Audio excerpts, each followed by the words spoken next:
신화의 복음 두 번째 시간입니다. 카오스, 내가 섬기는 신은 심심하지 않다는 제목으로 하나님 말씀 증거하겠습니다. 오늘은 창세기 1장의 창조 기사와 또 고대 근동의 창조 설화에 대해서 비교하고 그리스 로마 신화를 좀 보도록 하겠습니다. 지난주에 드디어 저도 오디세이를 봤습니다. 주님의 부르심에 따라서 분명히 내가 먼저 했다고 말씀드렸어요. 논란이 먼저가 아니고 내가 이걸 해야 되겠다. 근데 갑자기 오디세이가 재밌다고 여기저기서 하는 바람에 저도 이제 자료를 좀 봐야 되겠다 해서 보고 왔는데, 주변에서 많은 분들이 하는 이 창세기를 바라보고 또 성경에 써 있는 천지 창조에 대한 이야기 중에 야, 창세기도 고대 설화야, 이렇게 이야기하는 분들이 참 많이 있다는 것입니다. 그래서 주변에 보면은 창세기랑 비슷하게 쓰여져 있는 게 참 많이 있어. 그래서 네가 그런 거 믿는 거 그냥 신화로 믿는 거야, 이렇게 이야기하는 경우가 참 많이 있다는 것입니다. 아니, 진짜 그런 게 있어? 찾아보면 비슷한 게 또 있는 거예요. 그럼 그때부터 믿음이 흔들리는 거야. 그리고 고대 설화라는 게 진짜 존재하기는 하는데 내가 그런 것들을 어떻게 바라봐야 될지, 그래서 창조 설화에 대한 관점을 오늘 첫 번째 대지에서 잠깐 볼 거고, 두 번째에 창조 그 신화에 대한 고대 그리스 신화, 그 그리스 로마 신화의 창조 신화가 어떤 메시지를 주고 그와 반면에서 복음은 우리에게 어떤 풍성함을 주는지 살피는 시간 갖도록 하겠습니다. 첫째로 살필 것은 창조 이야기입니다. 하나님이 천지를 창조하셨다, 성경이 적고 있습니다. 1절 보십시오.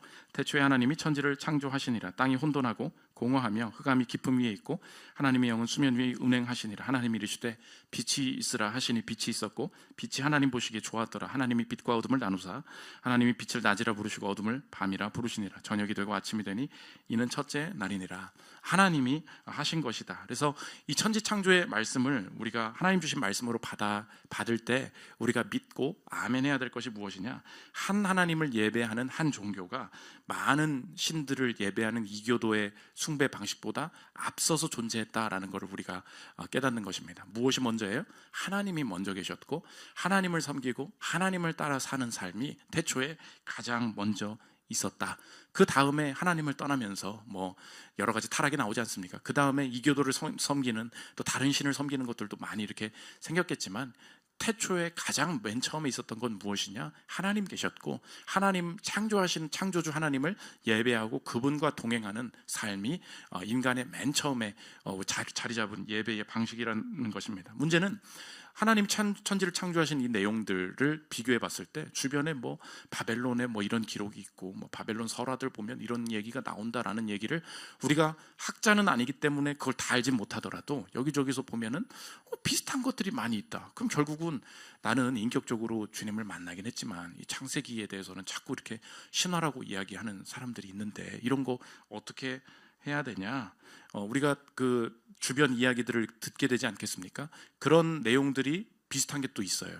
그런 내용들이 있다고 해서 그러므로 모세가 이 창세기를 쓸 때 이거를 가져다 썼다, 이렇게 생각하면 안 된다는 것입니다. 그러니까 많은 사람들이 성경의 권위를 이렇게 훼손하고 싶으니까 모세가 뭐 했냐? 베껴 썼다는 거예요.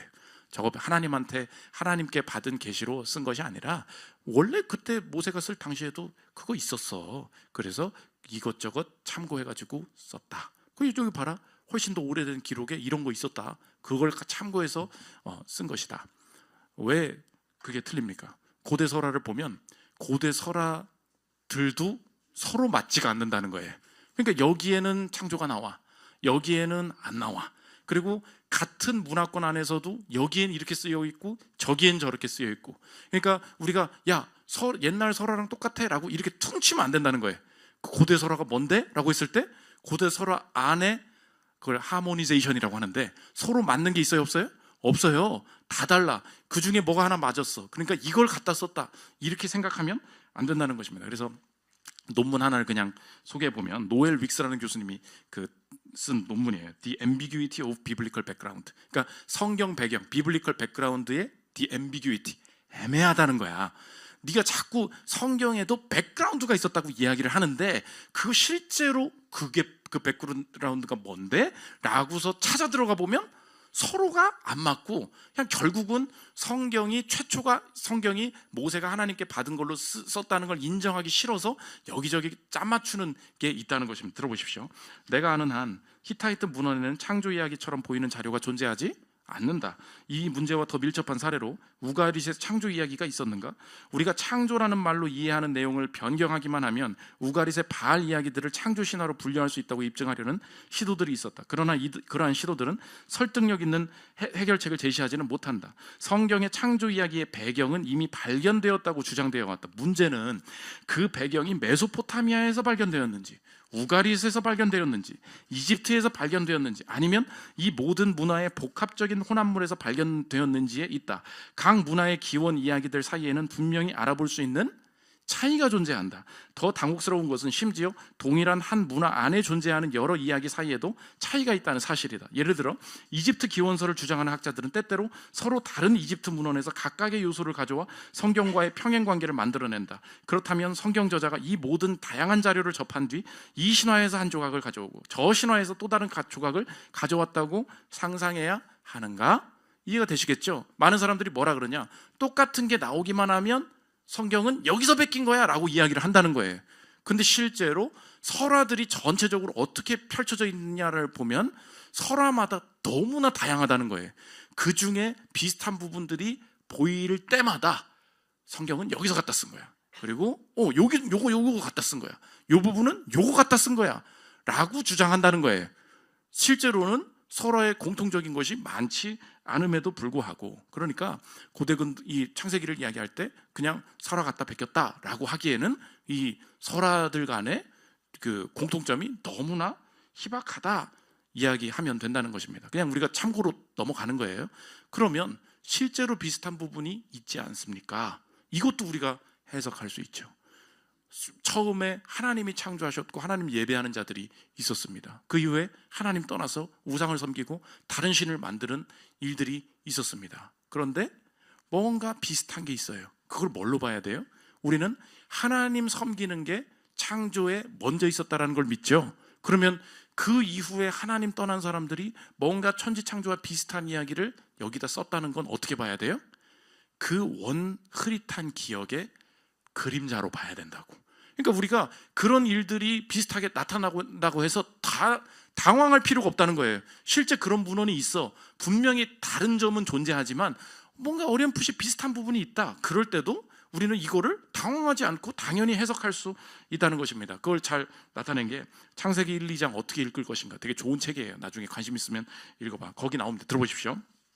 예를 들어 알렉산더 하이델은 창세기와 에누마 엘리시 사이에, 이 바벨론 그거예요, 명백한 유사점을 지적했다. 둘 다 어둠 속에서 원시 혼돈의 신화적인 창조, 빛, 궁창, 육지, 광명, 인간 신들의 휴식으로 창조의 순서가 비슷해 보인다. 그럼에도 하이델은 에누마 엘리시와 창세기 1장 1절부터 2장 3절에는 명백한 유사성을 완전히 무의미하게 만드는 많은 차이점들이 있다라고 결론 지었다. 다르긴 다른데 비슷한 것도 있다는 거예요. 이어서 이집트 신화의 창조 이야기에 대해서도 비슷한 언급을 할 수 있다. 이집트의 4대 창조 신화가 모두 생명이 없고 혼돈스러우며 물이 깊은 시면, 무리를 움직이는 신성한 사람, 빛의 창조, 태초의 물속에 원시 언덕의 출현, 땅 위에 물과 함께 하늘의 생성 같은 줄거리를 따르면서 약간의 변형이 있음을 자세히 설명한다. 딱 들으면 어때요? 비슷하지? 비슷해도 괜찮아요. 비슷할 수밖에 없어. 왜요? 그걸 우리는 이렇게 본다는 거지. 마지막으로 들어보십시오. 그러면 창세기와 고대 신화 사이의 이런 유사성을 어떻게 설명할 수 있을까? 눈에 띄는 유사점이 있는 경우 신화는 창세기에 나오는 지구와 인류의 시작에 대한 원래 하나님의 계시에 대한 손상된 기억을 바탕으로 만들어졌을 가능성이 높다. 무슨 뜻이에요? 타락한 인간이잖아요. 그러니까 원래 하나님을 섬기는 기억들은 많이 없어졌어. 그리고 대를 이으면서 흐릿해져 가겠죠. 그러나 천지를 창조하신 하나님을 섬기는 일이 인류 최초에 먼저 있었다라는 것을 알기 때문에 우리는 다른 그 신화들에 대한 이야기가 나오고 심지어 비슷한 내용이 있을 때에도 당황할 필요가 없어요. 이거 성경은 이거 갖다 쓴 거야. 그거 아니라 그랬어요. 그냥 비슷한 것만 보이면 그냥 다 갖다 썼대. 그렇게 보는 거 바람직하지 못하다. 반대로 비슷한 것이 전혀 없다고 우리는 봐야 되느냐? 아니에요. 실제로 보면 비슷한 부분이 있다는 거야. 그럴 땐 우리는 그거를 어떻게 보느냐? 원래 하나님을 섬기던 사람들이 타락하고 하나님을 벗어나기 시작하면서 그 기억들이 흐릿하게 남아있지만 그것이 타락된 방식으로, 왜곡된 방식으로 여기저기서 얼마든지 나타날 수 있다. 이렇게 보면 좋다는 것입니다. 됐죠? 네. 나는 며칠간 힘들게 이걸 또 읽느라고 했는데 여러분은 5분 만에 그게 목사의 역할이지. 두 번째, 심심하지 않은 창조입니다. 심심하지 않은 창조. 이제 드디어 그리스 로마 신화를 할 건데, 오늘은 최초의 신, 그리스 로마 신화를 전혀 모르는 사람들도 목사님 이거 재미없는 거 아니에요? 나도 잘 모르고 나도 읽은 지 너무 오래됐고, 그렇지만 우리가 그냥 하나씩 매 시리즈마다 그냥 너무 쉽게 갈 거니까 너무 걱정 안 해도 될 것 같습니다. 최초의 신, 그리스 신화에서 보여주는 최초의 신은 카오스라고 합니다. 카오스. 천지 창조의 기사들을 이렇게 비교해서 볼 건데, 그리스 로마의 천지 창조에 대한 신화의 가장 큰 대표적인 특징은 무엇이냐? 언제나 신들은 심심하다는 것입니다. 그게 그리스 로마 신화의 가장 중요한 특징이야. 신들은 뭐 하고 있냐? 늘 심심하다. 그래서 그리스 로마 신화는 이제 전래되어 오다가 이게 막 글자로 되기도 하고 이런 거기 때문에 이걸 정리해서 쓴 사람이 되게 많아요. 근데 제가 여기서 이제 참고 자료로 쓰는 것은 주석으로 쉽게 읽는 고정욱 그리스 로마 신화, 거기 이제 텍스트에 있는 걸로 할 텐데, 언제나 카오스가 왜 이 세상을 만들었냐? 너무 심심해. 이게 이제 요약입니다. 들어보십시오. 우주가 생긴 뒤 세상에, 뒤에 그 우주가 생긴 뒤 들어주세요. 우주가 생긴 뒤 세상에는 오로지 하나의 신이 있었으니 그의 이름은 카오스. 그는 오로지 혼자였다. 우주는 완전히 텅 비어 있었다. 우주를 채우고 있는 것이 있다면 암흑이 유일했다. 하늘과 땅도 없고 항성과 행성도 없던 그 시절, 이 세상의 주인은 카오스였다. 어느 날 카오스는 생각했다. 너무 심심한 걸 뭐라도 하나 만들어 봐야겠어. 일단 무엇이든 만들려면 무대가 필요하지. 땅이 필요하겠군. 땅이여 생겨나라. 카오스의 명령으로 즉시 대지의 여신 가이아가 만들어졌다. 그래서 두 번째 신은 대지의 신인 가이아예요. 근데 가이아는 또 어떠냐? 나도 심심해. 그게 이제 핵심이에요. 가이아도 심심하다. 이어서 들어보십시오. 가이아는 여신답게 가장 먼저 이런 생각을 했다. 가만, 풀과 나무와 꽃이 생생하게 살려면 무엇이 필요할까? 한참 생각해봤지만 답을 찾을 수 없었다. 가이아는 마침내 서로 위해주고 아껴주는 사랑의 마음이 필요하다는 것을 깨달았다. 사랑까지 내가 전부 관장하기는 힘들어. 나는 그것까지 못하겠다는 거예요. 여신을 하나 만들어야겠다. 끊임없이 사랑을 나누고 새로운 생명을 만들어내는 여신을, 가이아는 에로스를 만들었다. 에로스는 출산의 여신으로 사랑을 느끼게 하는 능력을 갖고 있었다. 카오스가 맨 처음에 뭘 만들었어요? 우주가 너무 공허해. 그래서 할 게 없다. 그래서 이게 텍스트로만 읽으면은 이해가 되지 않고, 그리고 이 책에만 이게 잠깐 나오는 게 아닌가. 그래서 제가 여러 가지 만화책도 이렇게 찾아봤어. 근데 똑같은 얘기를 하고 있는 거예요. 그래서 그리스 로마 신화 올림푸스 히어로 제우스 특별판, 예림당에서 나온 만화책이 있는데, 그 뭐 이제 저작권 때문에 미리 보기에 있는 것만 가져왔는데 한 번만 띄워주십시오. 첫 번째 장이 이렇게 나오는데, 읽어볼게. 어느 날 대지의 여신 가이아는 세상을 둘러보며 중얼거렸다. 여기 아우 따분해. 안 좋으니까 작으니까 읽는 거야. 아우 따분해. 대지만 존재하니까 세상살이가 너무 재미없잖아. 얼마 뒤 가이아 여신의 몸이 여러 개로 갈라져 하늘의 신 우라노스와 산의 신 우레아, 그리고 바다의 신 폰토스가 태어났다. 다음 장. 거기도 여기만 내가 읽어볼게요. 그런데 사랑의 화신 에로스가 가이아 여신에게 유혹하듯 속삭였다. 가이아! 그러면서 뭐라냐면, 혼자서 세상을 만들면 재미없잖아. 또 재미없어요? 맞아. 머리가 지끈거려. 무슨 다른 방법이라도 있어? 그랬더니 에로스가 뭐라냐? 두 명의 신이 짝을 이루어 자식을 만들면 생각도 못한 새로운 신이 태어날 거야. 어때? 그랬더니 가이아가 뭐라냐? 훗, 발칙한 녀석. 훗, 발칙한 녀석. 그거 괜찮은 생각인데? 결국 에로스의 조언으로 가이아는 우라노스와 짝을 이루었고, 야, 너 혼자 그거 어떻게 다 하냐? 그랬더니 이렇게 서로 신끼리 짝을 지면 어떨까? 발칙한 녀석.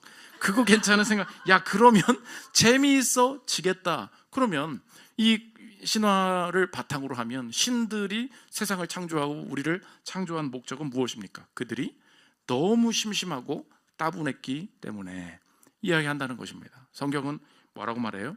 처음부터 따분한 세상은 없었다. 창세기 1장 26절 보십시오.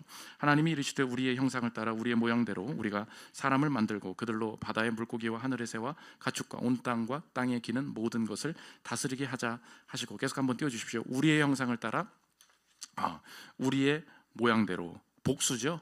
누구입니까? 우리가 삼위일체 하나님을 고백하죠. 하나님은 한 분이시다. 그런데 three persons, 세 위격으로 존재하신다. 아버지와 아들과 성령 하나님. 그래서 그분은 서로가 서로를 섬기며 이 인격 안에서 사랑의 교제를 나누고 계셨고, 서로가 모두가 충만한, 모든 것이 채워지고 모든 것이 재미있고 모든 것이 황홀한 완전의 그 교제 가운데 계셨다. 우리를 왜 창조하셨어요? 이 창조 안에, 그 기쁨 안에, 그 서로를 향한 섬김 안에 우리를 참여시키시기 위해서. 그래서 하나님은 외롭지 않으셨어요. 한 분이시지만 새 위격이시기 때문에. 그래서 이 삼위일체 고백이 왜 중요해요? 요즘 그런 애들이 나오니까 그렇지. 다음 사진 띄워주십시오. 이분이 자꾸 여기 써 있는 게 뭐예요? 아버지 하나님과 예수님은 하나이지만 뭐래요? 한 하나님은 아니다. 서로 분리되어 있다는 거예요. 두 하나님이시며 두 분이다. 대놓고 이야기를 한다고. 그러니까 초대교회부터 이 전통의 성경 해석을 따라서 우리가 믿는 바른 고백으로 말하는 삼위일체 자체를 그 자신의 철학으로 계속해서 부정한다는 것입니다. 그러니까 그냥 다른 존재라는 거예요. 한 하나님이 아니다. 성경은 동일하게 얘기합니다. 우리가 우리 형상을 따라 사람을 만들고, 근데 그분은 우리의 한 하나님이시다. 그대로 받아들여야 되는데 인간적으로 이해가 안 돼. 삼위일체는 믿음으로 받는 거거든요. 성경이 말하는 그대로를 우리가 수납하는 거거든요. 인간의 말로 해석을 다 하려고 하면 그 자체가 다 이단이 돼. 뭐 이거는 뭐 얼음이 됐다가 뭐 그런 거 있잖아요. 그거 다 이단이라고. 근데 성경은 똑같이 삼위일체 하나님을 이야기합니다. 그러면 이것을 알 때 우리가 그 그리스 로마 신화와 다르게 성경을 우리가 믿을 때 기대해야 되는 창조 기사에 대한 두 가지 기대가 있어요. 첫째는 관계를 기대할 수 있다는 것입니다. 관계. 이게 천지창조 기사를 우리가 그대로 하나님 주시는 말씀으로 알 때, 천지가 이렇게 창조되었구나가 아니라 나에게 주시는 말씀임을 알 때 내 인생에 생기는 소망이 뭐냐? 나는 그 누구와 친구가 없어도, 내가 아는 사람, 이 세상에 친밀한 사람이 없어도 언제나 기대할 수 있는 건 관계를 기대하는 거예요. 관계. 하나님은 나랑 관계 맺으시는 분이다. 카오스가 뭐라고 얘기하냐면, 다 창조를 했잖아요. 이제 심심한 게 없어졌잖아. 그랬더니 뭐냐? 창조하자마자 힘들어서 은퇴한다고 이야기를 합니다. 들어보십시오. 카오스는 이제 비로소 심심하지 않았다. 신들이 여럿 생겼기 때문이다. 그는 가이아에게 명령을 내렸다. 나는 이제 은퇴해서 쉬겠다. 가이아, 너는 내가 최초로 만든 나의 딸이니 네가 알아서 이 세상을 꾸려 보거라. 카오스가 빨리 하고 싶은 건 뭐예요? 만들어놨더니 또 어때요? 귀찮아. 그러니까 이제 빨리 은퇴를 해야 되는 거야. 그러니까 이 신화 안에서 우리에게 모르는 거, 이거는 확신의 관계, 친밀한 관계, 사랑의 관계, 이걸 우리가 느낄 수가 없지요. 그런데 성경은 우리의 모양을 따라, 우리의 형상을 따라 사람을 만들자 이야기하잖아요. 우리가 관계를 기대할 수 있는 건 무엇이냐? 중요한 단어 중에 하나가 우리의 형상을 따라. 이게 여러 가지로 해석을 할 수 있지만 오늘 볼 것은 형상은 뭐냐? 쉽게 말하면 아이콘이야. 아이콘. 여러분 한번 생각해 보십시오. 아이콘이 뭐예요? 바탕화면에 아이콘을 누르면 어떻게 돼요? 글로 가죠. 뭔 말인지 몰라요? 엑셀 이렇게 써 있어. 단축 아이콘. 엑셀 아이콘을 더블 클릭하면 어떻게 돼요? 모바일만 써서 모릅니까? 엑셀로 가잖아. 엑셀이 켜지죠. 그 본 걸로 가죠. 아이콘이 그런 거야. 형상이 그런 거야. 고대에 신의 형상이다라고 이야기하는 사람들이 있었습니다. 그게 왕이에요. 왕은 신의 형상이야. 왜요? 왕만이 신과 연결되어 있다는 거예요. 왕만이 신과 관계 맺을 수 있다는 거예요. 무슨 말인지 아시겠죠? 왕은 신의 아이콘이에요. 신이 이 사람을 통해서만 관계 맺어요. 이 사람을 통해서 신에게 갈 수 있어요. 이 사람을 통해서만 신이 나타나요. 그런데 모세가 이 창세기를 많은 백성들한테 읽히고 하나님의 백성들한테 읽히기 시작할 때 이건 혁명인 거야. 왜요? 하나님이 사람을 어떻게 만드셨대요? 우리의 형상대로. 하나님의 형상대로 만드셨대요. 무슨 말이에요? 사람은 모두 어떤 존재예요? 하나님의 아이콘이에요. 신의 형상이에요. 이게 얼마나 위대한지. 지금까지는 하나님과 소통하는 사람들이 누구였어요? 저 왕밖에 없었어요. 나는 관계를 맺을 생각도 못하는 존재야. 근데 내가 뭐예요? 내가 신의 형상. 무슨 뜻이에요? 내가 그분과 직접 관계 맺는 존재다. 이게 혁명적인 일로 우리에게 주어졌다는 것입니다. 빅터 해밀턴 학자의 주석입니다. 들어보십시오. 이집트와 메소포타미아 사회에서 왕이나 일부 고위 관료들이 신의 형상이라고 불릴 수 있었다는 사실은 잘 알려져 있다. 그러나 그러한 칭호가 운하를 파는 노동자나 지구라트를 건축하는 석공에게까지 적용되지는 않았다. 따라서 창세기 1장은 본래 왕에게 사용되던 언어를 평범한 인간 전체를 묘사하는 데 사용하고 있는 것일 수 있다. 하나님의 눈에는 모든 인류가 왕적 존재이다. 하나님과 관계를 맺고 있는 것은 왕만이 아니라 모든 인간이다. 우리 창조를 통해서 알 수 있는 하나님이 주시는, 우리에게 주시는 은혜가 무엇입니까? 나는 언제든지 하나님과 관계 맺을 수 있는 존재입니다. 하나님은 우리와 관계 맺고 싶어 하시는 존재입니다. 그 관계를 위하여 나를 창조하셨습니다. 그 기쁨을 위하여 나를 창조하셨습니다. 그러면 여러분이 적용적으로 이 세상에서 벗어나야 될 것이 뭐예요? 그것이 이 땅에서 만들어내는 나의 역량이에요. 역량과 성과. 그것은 내 삶의 존재 목적의 1번이 아니라는 것입니다. 역량이 없어요. 그럼 살 가치가 없어요. 내가 성과가 없어요. 그러면 더 성과를 만들어낼 능력도 없어요. 그러면 살아갈 가치도 없어요. 사람들이 나의 인생을 판단하는 그 방식이 무엇입니까? 역량 베이스예요. 성과 베이스예요. 내 능력 베이스라고. 그러면 자꾸 내 마음이 무너지는 것이 무엇입니까? 이 성과를 내지 못하는 기간은 의미 없는 기간이야. 이렇게 보게 만든다고. 근데 하나님이 각 사람을 인도하실 때는 성과가 없는 기간을 통과하게 하시거든요. 그렇죠? 매출이 없는 기간을 통과하게 하세요. 논문에 성과가 없는 기간을 통과하게 하세요. 아무리 노력해도 뭐가 이렇게 발전이 없는 기관을 통과하게 하세요. 그때 하나님에 대한 오해가 생길 수 있는 거지.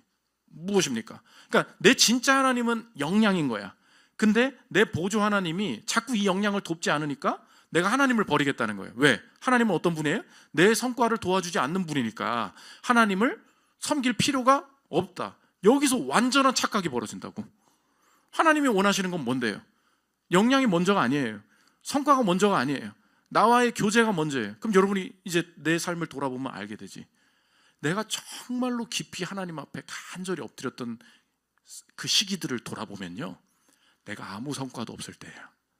정말 광야를 걸을 때, 아무 응답도 보이지 않을 때, 뭐 세상에서 나를 찾아주는 사람이 아무것도 없을 때, 그때 하나님이 나를 이렇게 부르신다는 걸 느끼게 돼.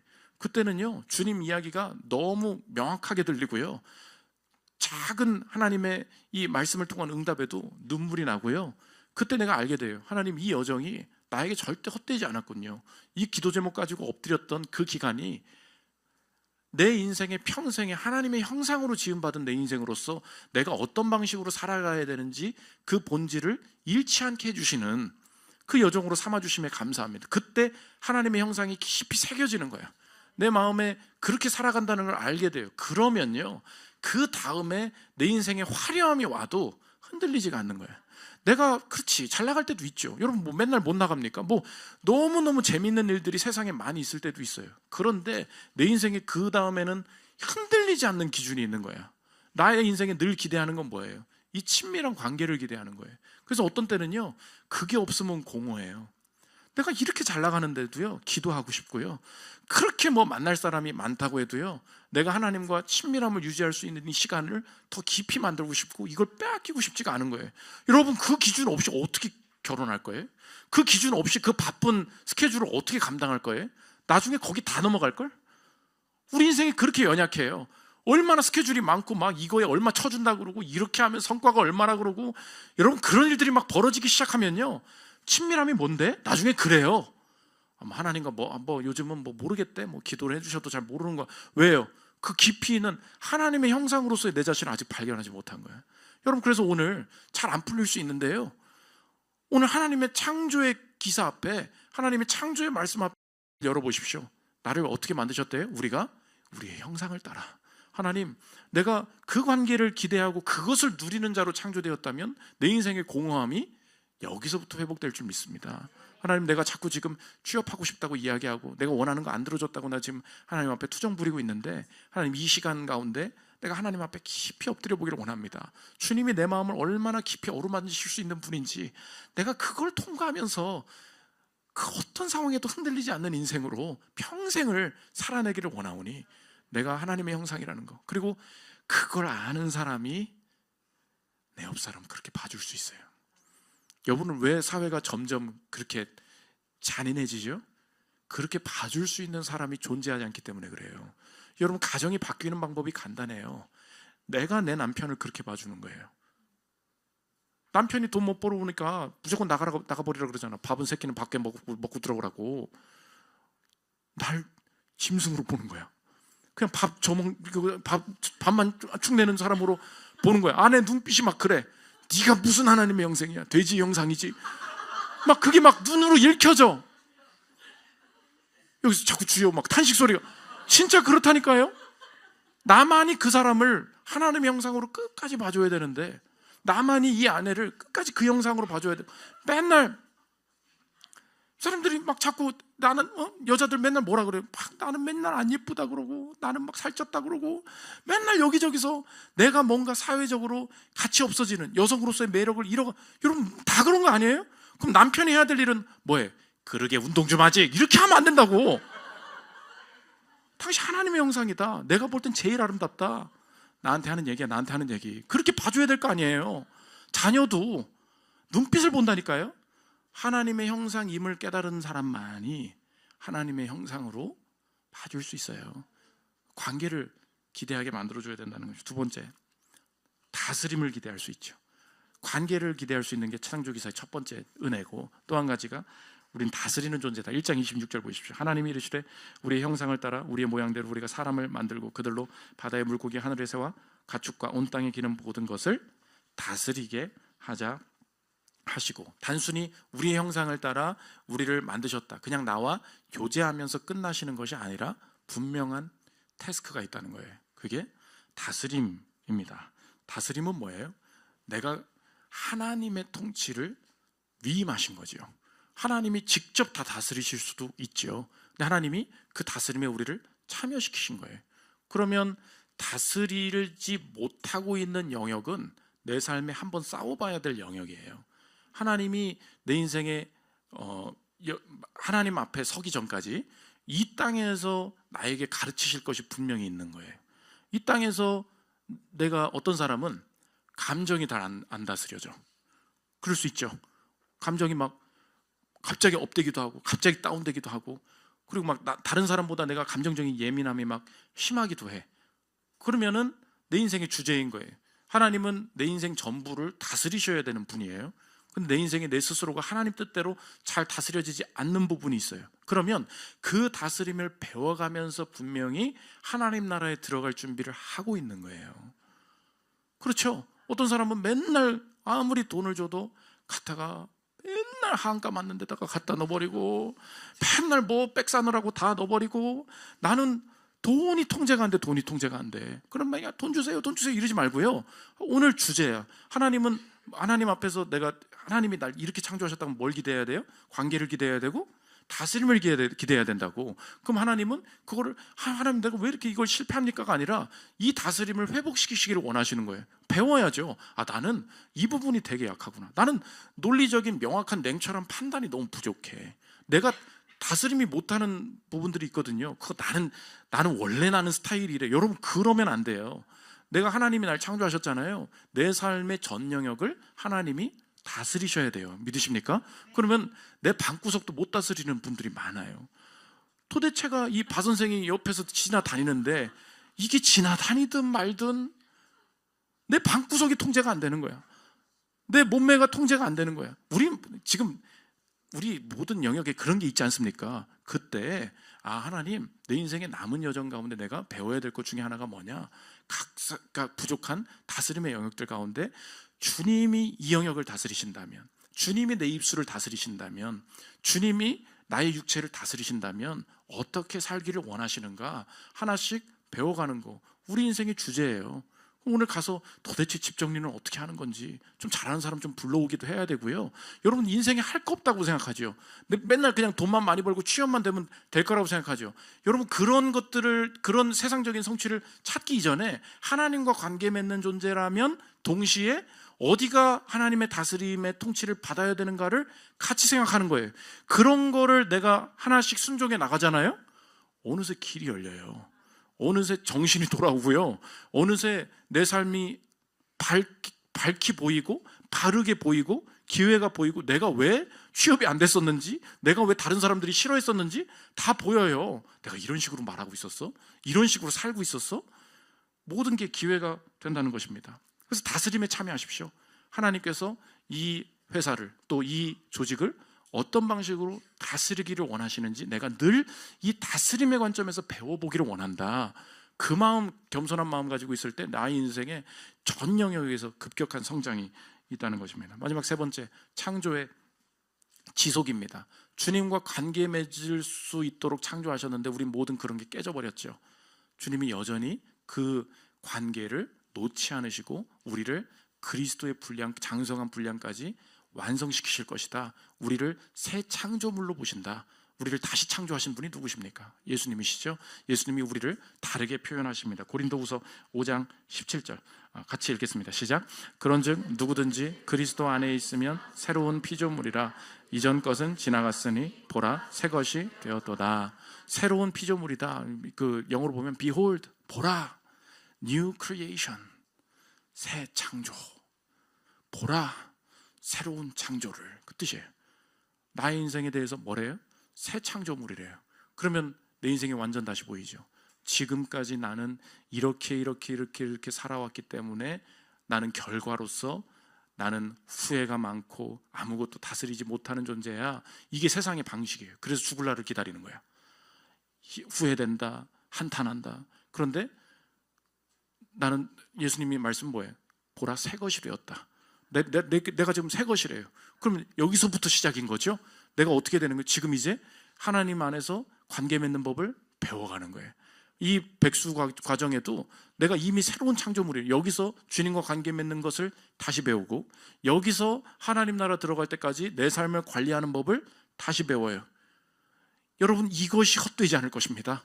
그게 하나님 나라의 특징이에요. 하나님 나라에서 우리가 부활체를 입고 다시 살게 될 것입니다. 그러나 우리가 이 몸뚱아리를 가지고 마지막 날까지 하나님의 다스리심을 받는 연습을 하는 게 내 마지막 날이 헛되지 않다고요. 그럼 얼마나 가치 있는 인생입니까? 내 인생에 은퇴를 했어도 내 인생은 여전히 할 일이 너무 많아요. 어떻게 다스리심을 받는 연습을 가지고 내가 천국에 들어가게 될 것인가? 하나님 마지막 날까지 주님 앞에 그의 통치를 온전히 받는 자로 나를 연단시켜 주옵소서. 이 믿음의 고백이 있는 저와 여러분들 되시기를 기도합니다. 찬양하고 기도한 시간 갖도록 하겠습니다.